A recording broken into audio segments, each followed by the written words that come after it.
നമസ്കാരം. News independent speed news 10ലേക്ക് സ്വാഗതം. അയർലൻഡിൽ ഡ്രൈവിംഗ് ടെസ്റ്റിനായുള്ള കാത്തിരിപ്പ് സമയം വർദ്ധിക്കുന്നു. ദേശീയ തലത്തിൽ ടെസ്റ്റിനായുള്ള കാത്തിരിപ്പ് 27.3 ആഴ്ചയായി ഉയരുന്നുണ്ടെന്നാണ് റോഡ് സേഫ്റ്റി അതോറിറ്റി വ്യക്തമാക്കുന്നത്.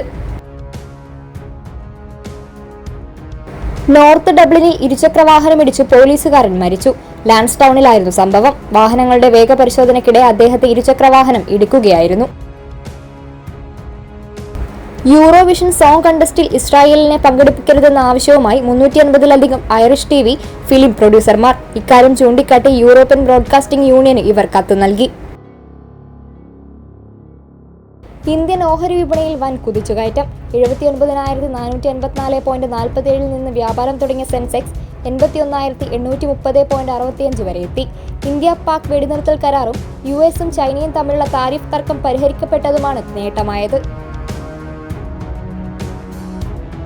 ടെസ്റ്റ് ക്രിക്കറ്റിൽ നിന്നും വിരമിക്കൽ പ്രഖ്യാപിച്ച് വിരാട് കോഹ്ലി. സമൂഹമാധ്യമത്തിലൂടെയായിരുന്നു താരത്തിന്റെ വിരമിക്കൽ പ്രഖ്യാപനം. അടുത്തിടെ രോഹിത് ശർമ്മയും ടെസ്റ്റ് ക്രിക്കറ്റിൽ നിന്നും വിരമിച്ചിരുന്നു.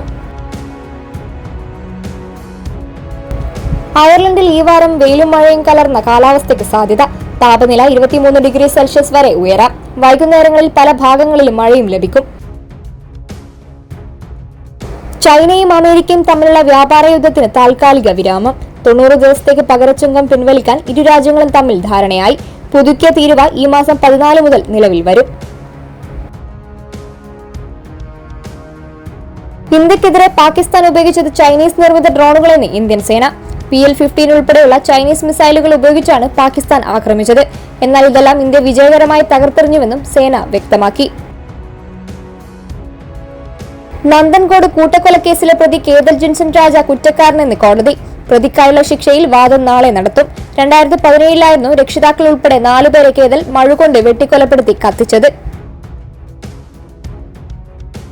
കേരളത്തിൽ ഇന്നും വരും ദിവസങ്ങളിലും പരക്കെ മഴ ലഭിക്കുമെന്ന് കാലാവസ്ഥാ നിരീക്ഷണ കേന്ദ്രം. പത്തനംതിട്ട, മലപ്പുറം, വയനാട്, കണ്ണൂർ എന്നീ ജില്ലകളിൽ യെല്ലോ അലർട്ട് പ്രഖ്യാപിച്ചു. തീരമേഖലയിൽ കടലാക്രമണത്തിനും സാധ്യതയുണ്ട്. കൂടുതൽ വാർത്തകൾക്കും വീഡിയോകൾക്കുമായി newsindependence.com എന്ന വെബ്സൈറ്റും ന്യൂസ് ഇൻഡിപെൻഡൻസ് ഫേസ്ബുക്ക്, ഇൻസ്റ്റഗ്രാം പേജുകളും വാട്സ്ആപ്പ്, യൂട്യൂബ് ചാനലുകളും സന്ദർശിക്കുക.